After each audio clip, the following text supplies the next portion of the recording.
Amigos, entonces hemos visto el plan de paz, el borrador del plan de paz. El borrador del plan de paz de Volodymyr Zelensky fue presentado por Volodymyr Zelensky y se comentaron parcialmente 20 puntos. Pero allí hay cosas que han confundido no solo a los rusos, sino también a los propios ucranianos. Quiero centrarme precisamente en la reacción ucraniana ahora a todas estas cosas y concretamente en dos. Quizás tres puntos que ahora mismo han provocado un enorme debate, un escándalo en las redes sociales. Y esto, por supuesto, se refiere a la cuestión territorial, está claro, hablaremos de ello. Y también se refiere a la cuestión de la movilización y las elecciones. La movilización y las elecciones están interrelacionadas, pero según la lógica del presidente Volodymyr Zelensky, de alguna manera, después de sus comentarios, resultó que ahora son cosas mutuamente excluyentes. Permítanme leer el punto 18 y cómo lo comentó, de hecho, Volodymyr Zelensky. Así pues, el punto 18 del plan de paz. Ucrania debería celebrar elecciones lo antes posible después de firmar el acuerdo. Lo antes posible. Esta es la visión de los socios. Bueno, entendemos de dónde viene esta idea, dice Volodymyr Zelensky. Lo antes posible, en un plazo de 60 a 90 días. Bueno, el presidente señaló, como ya se informó en Cerca Lotishnia, que Ucrania puede celebrar elecciones, pero es necesario garantizar la seguridad de este proceso. Bueno, sin embargo, el presidente sugirió que probablemente sería necesario un estado de emergencia especial. Y aquí ya hay una contradicción. Sí, mientras las tropas se retiran o no. Sí, solo un minuto. Si anunciamos elecciones, ¿eso significa que las tropas ya han sido retiradas? ¿Qué tipo de estado especial se necesita? No está claro. A continuación, una cita del presidente que publica Cercalo Tishnia. ¿Qué hacer entonces con la movilización? No llevarla a cabo, transformarla o no hacerla, desmovilizar parcialmente y parcialmente a las personas. Pero lo más importante es no perder al ejército por un tiempo, no perder posiciones. Eso es muy peligroso, añadió Volodymyr Zelensky. El presidente también admite que después de la firma del acuerdo, la ley marcial no será cancelada durante algún tiempo, por ejemplo, medio año o varios meses. La pregunta es ¿por qué, si en el plan de paz se establece un ejército regular de 800,000 efectivos en tiempos de paz? Todas estas personas deben mantener los anexos a este acuerdo correspondiente, ya forman parte de la historia ucraniana.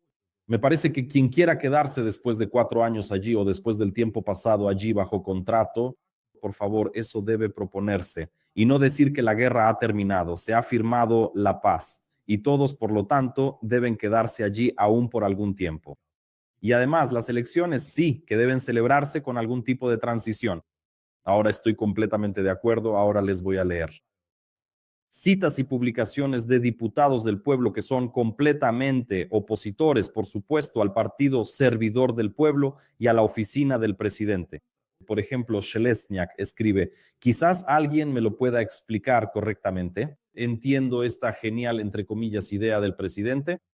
Él quiere celebrar rápidamente las elecciones presidenciales justo después de la firma de los acuerdos, pero de tal manera que casi todas las restricciones de la ley marcial permanezcan.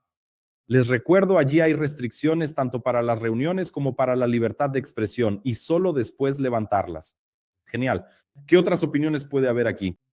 Así es, ese es un lado de esta moneda. Entonces, ¿qué tipo de estado especial es este? ¿Cuál debe ser la situación cuando se deben convocar las elecciones? Elecciones rápidas no significa elecciones no democráticas. Eso para empezar. Las elecciones deben celebrarse cuando no haya restricciones sobre las reuniones, la libertad de expresión y así sucesivamente. Ahora, sobre la cuestión de la movilización. ¿Dónde está la movilización? Por cierto, Salisniak no comenta sobre eso. En realidad, ese no es su tema, pero sí lo es para Oncharenko, como saben. ¿Y entonces qué? Escribe el diputado Oncharenko, representante de Solidaridad Europea. En caso de que se firme un acuerdo de paz, la movilización podría transformarse o cancelarse. Esto lo dijo Volodymyr Zelensky. Oncharenko recuerda esta cita. A continuación, la valoración personal de Oncharenko. Los esclavos deben seguir siendo esclavos. Esto es una locura. Esto es Es una locura que las personas que se unieron voluntariamente al ejército hace 4 años reciban otra bofetada en la cara. Van a quedarse sentados tanto tiempo como quieran, escribe Oncharenko. En vez de pensar en el sistema, en diseñar contratos, en planear recompensas, en organizar relevos, nada de eso nos hace falta. Quédense hasta la victoria. Y este es el comandante en jefe. Creo que aquí Oncharenko, él tiene toda la razón al indignarse ahora mismo, pero me parece que quizás no hubo suficiente tiempo. Ahora Volodymyr Zelensky, el presidente de Ucrania, el comandante en jefe supremo, no tuvo tiempo para explicar precisamente este punto. Y este punto es sumamente complicado.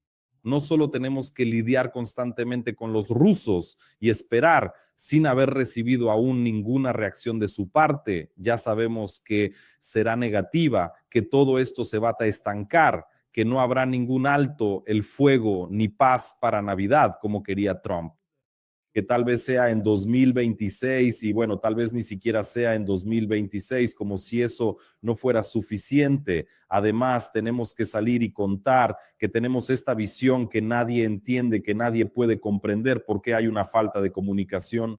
Si hablas de la letra A, entonces tienes que hablar inmediatamente de la letra B. Hay que terminar las cosas de otra manera. Luego, se da la impresión de que nuestros militares, bueno, son como esclavos y unas elecciones rápidas serían elecciones con restricciones y además a través de día, así es. Bueno, ya está. También se escucharon ideas similares más adelante respecto a historias territoriales, es decir, sobre intercambios y cosas por el estilo. Entiendo que ya han oído que Ucrania quiere la retirada de las tropas de la Federación Rusa, de Mykolaiv, de Gerson, de Dnipropetrovsk, de Chernihiv, de la región de Sumy, de donde están presentes. Y además, como complemento a todo esto, la desmilitarización de la lengua de Kimburn y la retirada de las tropas de la región de Zaporizhia, de Enervodar y de la central nuclear de Zaporizhia. Eso no lo entiendo. El programa máximo, evidentemente, es el bloqueo inmediato de los rusos, simplemente de inmediato, aunque sobre Zaporilla todavía se podría hablar de algo. Y los estadounidenses también tienen ideas y Zelensky también habla de esto. Todo eso de desmilitarizar algo por ahí, retirarse de Donetsk, incluso detenerse donde están. Bueno, nadie cree en eso, pero para eso existen la diplomacia y las negociaciones. Hay que establecer el listón lo más alto posible y tratar de mantenerlo. Sobre la región de Donetsk, se mencionó alguna historia. ¿Qué pasó ahí? Bueno, ahí existe la opción ucraniana y también una de compromiso. La opción de compromiso por parte de Ucrania consiste en crear una zona económica libre allí. ¿Qué es una zona económica libre? Entendemos lo que es una zona desmilitarizada y una zona económica libre desde el punto de vista de la economía. Está claro lo que significa, pero aquí, zona económica libre es una nueva formulación que aparece justo el día en que hay que acordar todo esto. También. La explicación no es suficiente. En general no está claro para qué es esto. Esto es para confundir a todos, mezclar las cartas y hacer que todos escuchen por primera vez sobre la zona económica libre y digan que no de inmediato. ¿Es esa la idea o qué? Adelante. La ratificación del documento sobre el fin de la guerra, en caso de que se firme, puede realizarse mediante un referéndum nacional. Esto es en caso de que los rusos acepten alguna de esas zonas económicas libres, la retirada de tropas y así sucesivamente. Es decir, si hay acuerdo para que las fuerzas de defensa, en caso de que se retiren del Donbass, esto sea una situación reflejada también para los rusos, entre otros. ¿Dónde está la zona desmilitarizada? Aquí está el referéndum. ¿Qué piensan el referéndum? ¿En qué terminará? ¿Es necesario incluir un punto sobre el referéndum en la versión rusa de este escenario? Es como una historia. Y lo necesitan los ucranianos, este referéndum. Si la posición es inequívoca y sin cambios en la Constitución, ¿dónde conseguirán los votos para modificar la Constitución? Hoy el presidente Volodymyr Zelensky no tiene los votos en el Parlamento para realizar cambios en la Constitución, convocar referéndums y demás. ¿Quieren un referéndum consultivo? Entonces, en realidad no es necesario este referéndum consultivo. Hagan una encuesta a través de DIA, como quieran, y vean los resultados del referéndum consultivo. Otra historia que en principio es bastante general. Pablo Rosenko es nuestro ex, ¿recuerdan? En el gobierno de Groisman, él fue ministro de Política Social. Aquí tienen el acuerdo de paz, escribe Pablo Rosenko. De hecho, esto es una capitulación de Ucrania. A Rusia se le entregan todos los territorios ocupados. Crimea, la región de Luhansk en su totalidad, el 75% de las regiones de Zaporizhia, Donetsk, Kherson. Rusia está volviendo al club de los grandes, todas las sanciones, las inversiones, la recuperación económica, la paz, la amistad, el chicle se le están levantando gradualmente. Rusia no tiene ninguna responsabilidad por sus crímenes. Por cierto, ya saben, esa reflexión de Pablo Rosenko está bien, pero realmente ahí no se habla de la reconstrucción, no hay ningún punto donde se determine un precio concreto. Zelensky declaró, nosotros lo vemos como 800 mil millones de dólares o euros para la reconstrucción. ¿Y dónde está eso en los puntos? Yo tampoco lo vi. Eso no existe. El número de tropas, aquí veo la cifra 800. ¿Y dónde están los 800 mil millones? No está. Aquí solo hay que...